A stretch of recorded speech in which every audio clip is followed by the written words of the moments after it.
Le petit bonheur l'ai mis sous mes haillons. J'ai dit faut pas qu'il meure, viens-t'en dans ma maison. Alors le petit bonheur a fait sa guérison sur le bord de mon cœur. Tranche de vie, petit voyage à travers nos existences. Mon mal, tout fut oublié, ma vie de désœuvré, j'avais dégoût de la recommencer. Quand il pleuvait dehors ou mes amis me faisaient des peines, je prenais mon petit bonheur et je lui disais c'est toi ma reine. Chers amis auditeurs de Tranche de vie, c'est une évidence de dire que dans nos sociétés dites évoluées, les changements rapides des structures familiales et l'affaiblissement et la transformation des relations intergénérationnelles ont créé de nouvelles situations de dépendance. C'est pour faire face à ce phénomène que des associations telles que l'AKDVS, à Coulugny-Chamiers, œuvrent quotidiennement. Nathalie Lallier est la directrice de l'AKDVS. Je la remercie de bien vouloir nous parler aujourd'hui de son travail. Nathalie, bonjour. Est-ce que vous pouvez déjà nous dire ce que signifie ce sigle AKDVS ?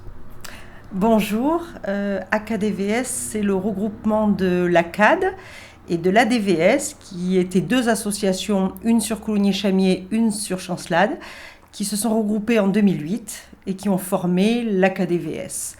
Donc on insiste beaucoup sur le AD, c'est l'aide à domicile, et le VS, qui est la vie sociale. D'accord. Et le C, alors, qu'est-ce que c'est ? C'est l'association Chancelade, Coulugny, Chamiers, voilà, c'est les 3 C des communes. D'accord. Donc vous avez fédéré des actions qui étaient un peu voisines, Oui. dans 3 communes, et vous n'en avez fait qu'une seule. Oui. Alors, avant qu'on parle un peu plus de vous, est-ce que vous pouvez nous dire très rapidement ce que c'est que l'AKDVS ? Alors, c'est une association qui travaille dans le service à domicile auprès des personnes a priori tout public. Aujourd'hui, on s'est beaucoup spécialisé sur la personne âgée et la personne en situation de handicap, mais on intervient aussi dans des familles qui travaillent pour les aider, pour l'entretien du logement et du linge essentiellement. Donc notre cœur de métier quand même aujourd'hui, c'est d'accompagner tous les jours des personnes qui ont des besoins de soutien pour des actes du quotidien, essentiels de la vie et de la vie sociale, parce que quand on ne peut plus sortir de la maison, on souffre d'isolement, et que c'est bien d'être accompagné pour recommencer à sortir de la maison ou pour recevoir chez soi. Alors tous ces services, ce sont des personnes qui ne peuvent plus les attendre, ou qui ne peuvent plus en attendre qu'une partie de leur famille. Oui, parce que les enfants habitent loin, ou les petits-enfants, parce que les enfants travaillent encore, parce que les enfants sont eux-mêmes fatigués quand on a 90 ans et plus. Les enfants en ont 70 et sont aussi parfois fatigués ou fragilisés par de la maladie. Voilà, c'est aussi l'allongement de la vie qui fait que les structures familiales peuvent se soutenir, ou parfois ont du mal à se soutenir parce que la maladie peut toucher tout le monde.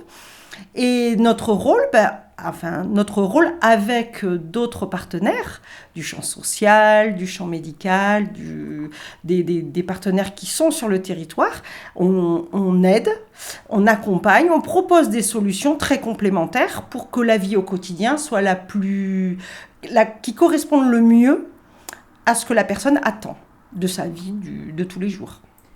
Quelle est la structure de l'association ? C'est une association ? Oui. C'est une réunion d'associations, mais qui sont communales ou qui sont indépendantes ? Alors, c'est une association loi 1901 qui sont indépendantes, mais très impliquées parce que les acteurs de nos communes sont très impliqués dans notre vie d'association. Nous avons des administrateurs qui sont soit des anciens élus ou soit qui sont devenus élus, mais parce qu'ils étaient déjà impliqués dans notre action au service des personnes âgées ou des personnes handicapées, et aussi parce qu'ils voulaient défendre de l'emploi. l'emploi, vivre de son métier d'aide à domicile, c'est pas rien. C'est faire une carrière dans ce métier-là. Nous avons des personnes qui partent en retraite et qui ont 20 ou 30 ans de carrière dans ce métier d'aide à domicile et dans l'association AKDVS. Alors, avant d'aborder dans le détail tout ce que vous faites, est-ce que vous pouvez nous donner quelques chiffres pour que nos auditeurs puissent apprécier l'importance de votre personnel, de vos actions? Alors, nous accompagnons en moyenne 600 familles par an. En moyenne. Ça veut dire que par mois, c'est 450 à 500 personnes. Et pour cela, nous avons une équipe, enfin nous sommes une équipe, puisque j'en fais partie, de 85 personnes. Donc qui travaillent dans les bureaux administratifs, d'accord, pour recevoir les demandes, pour organiser le travail, pour faire les payes, les déclarations, etc. Et 72 à 74 personnes qui travaillent sur le terrain. Donc des auxiliaires de vie, des employés à domicile, des agents à domicile, qui partent tous les ans se former, parce que c'est important de continuer toujours à apprendre son métier, les nouvelles technologies, répondre pour des nouveaux besoins, parce que notre vie au quotidien, elle évolue, celle des personnes âgées aussi, et qu'il faut suivre ces évolutions. Alors, si je comprends bien, vous avez un pool de personnel que vous pouvez utiliser pour répondre rapidement à des demandes de services, puisque je me suis un petit peu documenté, j'ai vu que vous aviez deux types principaux de services, un type qui s'appelle service prestataire et un autre qui s'appelle mandataire. Oui. Est-ce que c'est toujours d'actualité ou est-ce que c'est un vocabulaire périmé? Non, c'est toujours d'actualité. Mandataire, c'est parce que les familles veulent être employeurs de leur aide à domicile, mais bon, les papiers administratifs, c'est compliqué. Donc nous, on est un accompagnateur de ce travail administratif. On propose du personnel compétent à recrutement. La famille choisit les personnes. Dans les personnes qu'on présente, elle en choisit une ou deux. Nous, on s'occupe de tous les papiers, les démarches administratives pour que l'emploi soit bien déclaré, sécurisé, formé, accompagné. Et sinon, le service prestataire, là, l'ensemble des salariés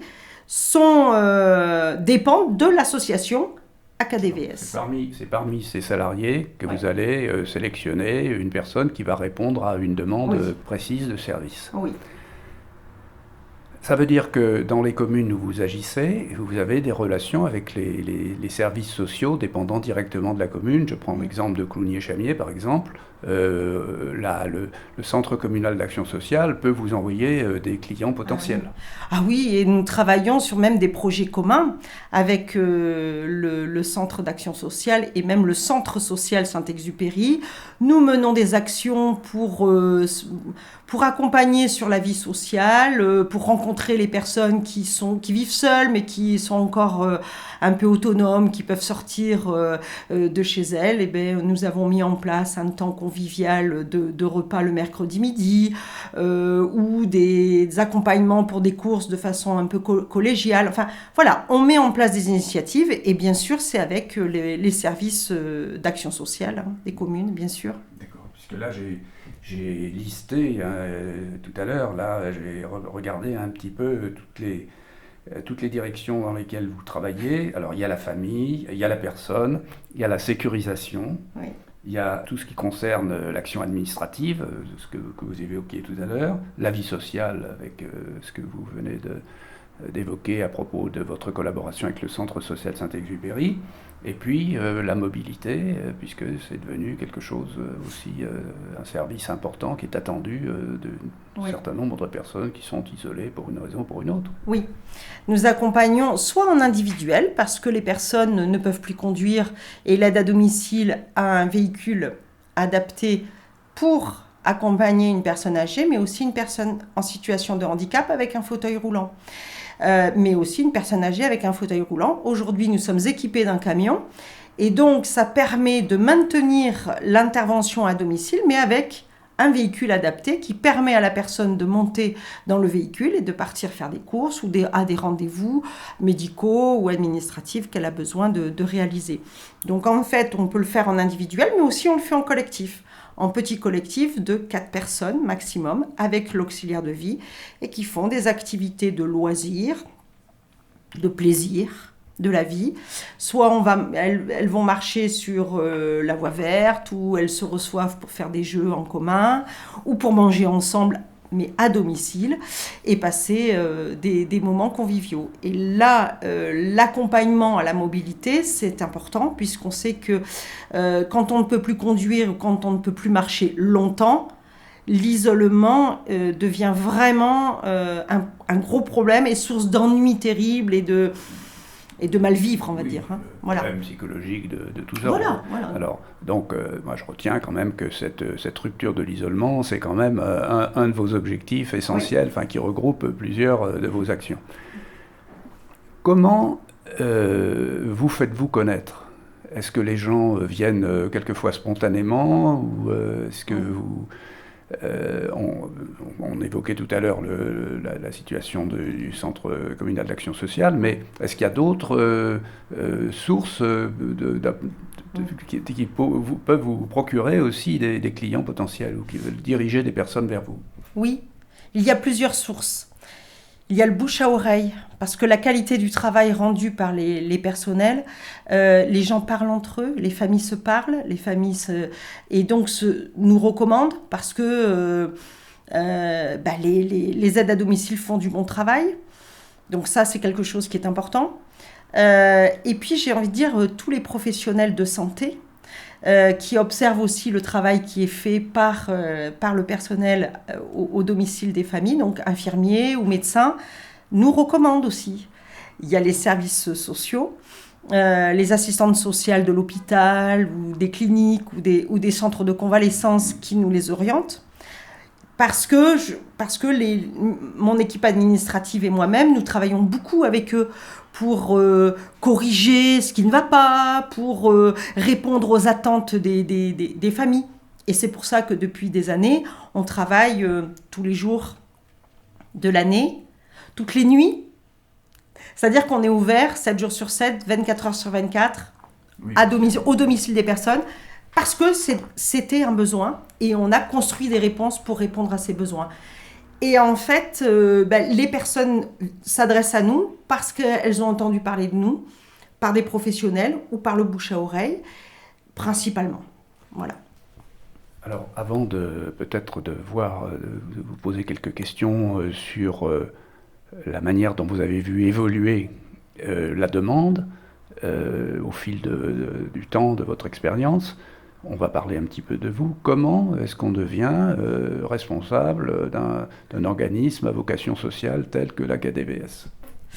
Alors aujourd'hui, il existe des formations pour les jeunes. À l'époque, il n'y en avait pas quand j'ai commencé, ou il y en avait moins. Aujourd'hui, il y a des formations qui existent à la fac ou dans des instituts spécialisés. Moi, c'est un peu le hasard de ma vie professionnelle, puisque j'étais dans la formation professionnelle et dans l'insertion, que j'ai encadré des femmes qui cherchaient à se créer du travail, et je les ai formées dans l'aide à domicile. Donc, je les ai accompagnées pendant plusieurs mois, et puis je continuais à faire de la formation. Et puis un jour, je travaillais dans l'insertion professionnelle aussi, des demandeurs d'emploi, et notamment les femmes, qui sont toujours une population beaucoup plus touchée par ce problème-là. Et voilà, et puis des rencontres, et puis quand j'ai quitté le champ de la formation, j'ai eu cette opportunité, j'ai postulé, puis après j'ai continué à me former pour avoir un diplôme, pour pouvoir occuper de façon pleine et entière mon poste de directrice. Alors je retiens quand même que depuis le début de votre vie professionnelle, vous avez quand même eu une orientation sociale affirmée. Oui, toujours. J'ai commencé ma vie professionnelle. Ma formation, c'était un BTS en économie sociale familiale, donc j'étais déjà un peu orientée quand même dans le champ social. Mais ça s'est toujours confirmé dans ma vie professionnelle, puisque c'était près des hommes, des femmes, les accompagner, trouver des réponses dans sa... En fait, que chaque individu trouve sa place. Parce que c'est pas toujours évident, c'est pas toujours facile de construire une vie sociale, de construire une vie professionnelle. Et voilà, moi ça me plaisait d'être un peu cette personne qui puisse être un médiateur à un moment donné d'un parcours de vie, quoi. Qu'est-ce qui fait selon vous, quelles sont les particularités des communes où vous agissez dans le domaine de votre action? Qu'est-ce qui peut distinguer ces communes d'une commune beaucoup plus urbaine comme le centre de Périgueux? Alors, c'est la proximité. Je crois que ce qui est intéressant, c'est la volonté des personnes, bien sûr, d'aller les uns vers les autres, de se connaître, de se reconnaître, de se faire confiance. Moi, j'ai eu beaucoup de chance parce qu'à Coulommiers-Chamiers et à Chancelade, on m'a fait confiance. Les gens ont eu confiance en moi. Et du coup, ils sont montés dans le même train que moi, c'est-à-dire qu'on a créé, on a osé innover parce qu'on était ensemble. Et c'est vrai que les partenaires, c'est ça aujourd'hui. Les administrateurs, les élus, les partenaires du champ social ou médico-social me font confiance, je leur fais confiance et du coup, on monte des projets et c'est dynamique. Voilà, c'est dynamique. On a peu de moyens, mais comme on se les met ensemble, on y arrive ensemble. Voilà. Alors là, je comprends bien que ça soit absolument indispensable qu'il y ait cette bonne entente et cette cohésion entre les partenaires de votre action. Mais ma question portait surtout sur vos clients. Oui. Est-ce que dans votre clientèle, est-ce que vous pensez que la clientèle de vos communes est une clientèle qui est différente? Ou est-ce que vous rencontrez le même genre de problème à votre connaissance dans vos communes, qui sont des communes périurbaines, que dans les communes urbaines ou dans les communes franchement rurales? Sincèrement, je pense qu'aujourd'hui, l'expression de la souffrance liée à l'isolement, on peut le vivre même en étant dans un logement collectif, parce qu'on ne parle plus à son voisin ou on n'ose plus, et parce qu'on ne sort plus de chez soi, ou qu'on vive en milieu rural. Alors parfois c'est plus facile de se faire rencontrer les gens quand ils n'habitent pas très très loin, parce qu'on gagne du temps aussi en transport pour les rassembler, mais je pense que la souffrance elle est la même, où que l'on habite. L'isolement et cette expression de souffrance elle est la même. Après les réponses, nous avons beaucoup de chance, je trouve, c'est que nous sommes nombreux, il y a des propositions faites par divers partenaires, le centre social, le CCAS, la KDVS, Cassiopéa, qui est une association avec qui nous travaillons, nous organisons des goûters ensemble. Enfin voilà, il y a différentes propositions qui sont faites aux adhérents de notre association et des structures partenaires qui, du coup, sont force de propositions, de sorties et de convivialité pour nos adhérents. Aujourd'hui, je trouve que c'est extraordinaire parce que toutes les semaines, il y a des choses qui leur sont proposées et c'est souvent ce que nous renvoient les familles. Qu'est-ce qu'on a de la chance de vivre là, parce que même l'été ça s'arrête pas quoi aujourd'hui. Il y a les jeunes qui sont là l'été, tous les après-midi il y a des choses que nous organisons. C'est extraordinaire quoi.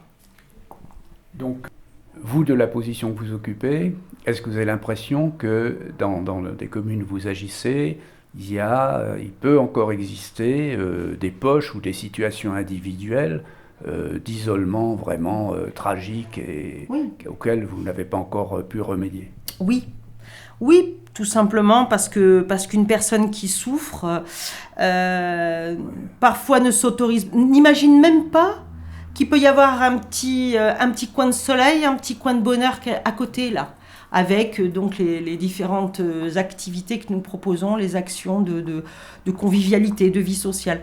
Ils ne se l'imaginent pas et parfois ils ne l'autorisent pas. Et c'est en les mettant en situation, et c'est ce qu'on travaille avec Isabelle Plénat du Centre social ou avec Muriel Beau du CCAS, c'est leur faire découvrir ce petit bonheur et pour qu'ils y goûtent et qu'ils y viennent et qu'ils y restent. Voilà. Et du coup, on fait des rencontres, ils refont des connaissances et c'est ce qu'on essaie de développer aussi sur Chancelade parce que à travers ces petites initiatives et ces petites rencontres, c'est vraiment le vivre simplement, c'est proposer des choses simples mais qui soient réalistes et réalisables et du coup, ils se l'approprient et ça devient une nécessité, une attente réelle de leur part. Mais oui, il y a encore beaucoup de gens qui sont seuls et qui souffrent de ça. Est-ce que vous avez un recul suffisant il y a plusieurs années quand même que vous exercez la fonction que vous exercez. Vous avez un recul suffisant pour apercevoir une évolution dans la situation des communes où vous intervenez. Alors, ce dont je m'aperçois et qui me rassure aujourd'hui, c'est que les personnes que nous rencontrons formulent beaucoup plus facilement l'envie de bien vivre, de bien-être. On était plus généralement dans de la demande de ménage et de repassage, de repas un petit peu. Aujourd'hui, passer du bon temps, ça devient beaucoup plus naturel dans la demande et dans les attentes et l'expression des personnes. Donc je me dis que finalement, les familles deviennent exigeantes dans la qualité de vie qu'ils souhaitent maintenir, malgré l'âge, malgré la maladie ou l'handicap. Vivons bien parce qu'on se sent aussi le droit d'y accéder ou d'y rester. Alors ça, c'est plutôt encourageant, parce que si on compare cette situation avec celle auxquelles des services comme le vôtre ont dû remédier il y a une vingtaine d'années, ou bien si on pense à la situation de pays moins riches que le nôtre, ça veut dire que les besoins élémentaires sont satisfaits et que les gens cherchent autre chose, enfin peuvent se payer le luxe de chercher autre chose.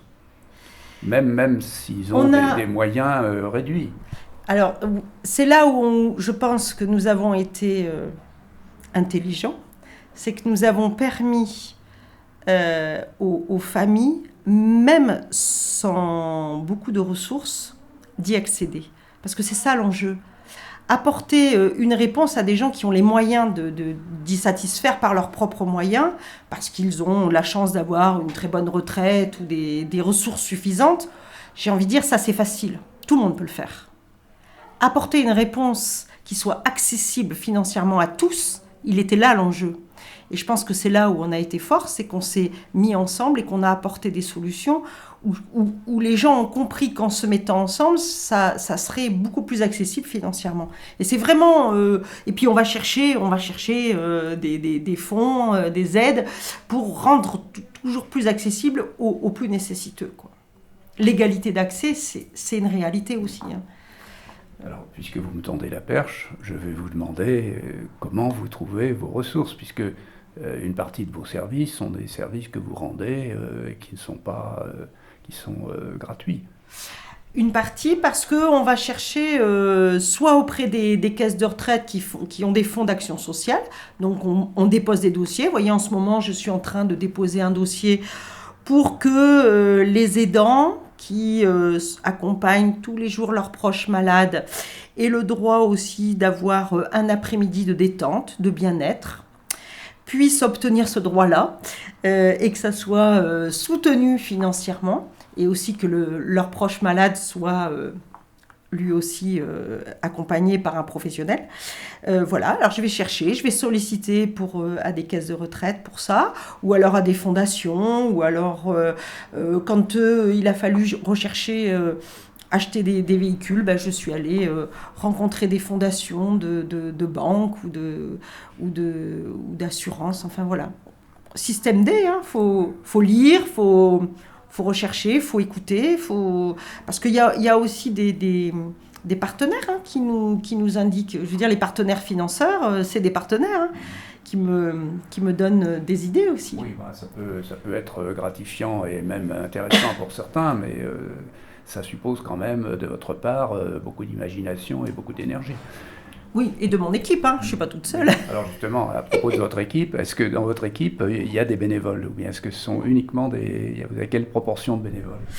Alors, il y a des bénévoles. Au niveau de l'administratif, il y a 12 personnes, mais tous les jours, il y a 10 personnes qui sont là. Donc, pour du pur administratif ou de la relation famille, responsable de secteur ou coordonnateur d'action sociale. Et il y a les administrateurs et des bénévoles. Alors, les administrateurs et les bénévoles, les administrateurs aident au bon déroulé de la vie de l'association, parce que ça, c'est important aussi. Il faut que cette association, qui est employeur de 85 personnes, fasse son travail d'employeur aussi. Et des bénévoles en plus qui aussi accompagnent nos actions festives, on va dire, avec les adhérents. Donc on organise des sorties ou des repas avec ces bénévoles et avec ces administrateurs, parce que cet échange aussi, cette rencontre entre les familles qui sont en souffrance quand même, parce que la maladie, les douleurs, ça c'est pas facile tous les jours. Ces temps festifs avec les administrateurs ou des bénévoles qui, alors des fois ce sont des auxiliaires de vie qui sont partis à la retraite puis qui continuent à venir bénévolement pour ces temps de convivialité. Et cet échange-là crée de l'émulation, parce que tous les mois, j'ai un groupe d'administrateurs et quelques salariés, on se retrouve et on fait le point justement sur nos projets, nos actions innovantes et ce qu'on pourrait créer d'autres. Voilà. Et c'est vraiment en lien avec les besoins des personnes, les familles qui expriment des envies, les salariés qui reçoivent ces envies ou qui pensent parce qu'elles les observent en activité, donc elles pensent aussi à des choses nouvelles, et les administrateurs qui eux aussi se projettent dans ces innovations et qui nous poussent à réfléchir et aller chercher des moyens financiers pour pouvoir monter ces projets. Voilà, on se répartit les rôles.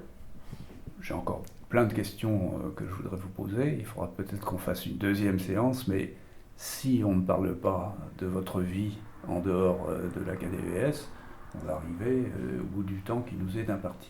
Alors, je vous pose la question, est-ce que vous avez une vie en dehors de la KDVS? Oui. J'ai 3 enfants que j'ai élevés avec mon mari. Donc, ils sont grands maintenant. Donc, j'ai passé nous avons passé avec mon mari beaucoup de temps à nous occuper de nos 3 enfants, puisque je n'ai jamais arrêté de travailler. Donc, voilà, il a fallu composer ça et passer beaucoup de temps avec eux dans des activités sportives, culturelles. Donc c'était aussi des rencontres humaines et impliquées dans le champ associatif. Et puis maintenant qu'ils sont grands, j'ai envie de dire, on a plus de temps aussi pour nous. Donc on se recentre aussi sur nos passe-temps, bricolage, jardinage, musique, lecture, un peu plus de temps pour lire parce que j'ai pas beaucoup lu pendant des années. Vous êtes musicienne? Mon mari. Oui. Mon mari est musicien et donc il me joue la sérénade tous les jours. C'est agréable. Nathalie, merci beaucoup de votre enthousiasme. Merci de tout ce que vous avez apporté à nos auditeurs sur cette association que vous dirigez. Et bonne chance pour la suite. Merci. Votre magnifique travail de solidarité. Merci beaucoup. Bonheur a fleuri, il a fait des bourgeons, c'était le paradis. Ça se voyait sur mon front, en un matin joli, que je sifflais ce refrain. Mon bonheur est parti, sans me donner. C'était Tranche de vie, une émission proposée par Jean-François. Lui montrer le grand trou qu'il me faisait au fond du cœur. Il s'en allait toujours, la tête haute, sans joie, sans haine, comme s'il ne pouvait plus voir le soleil dans ma demeure.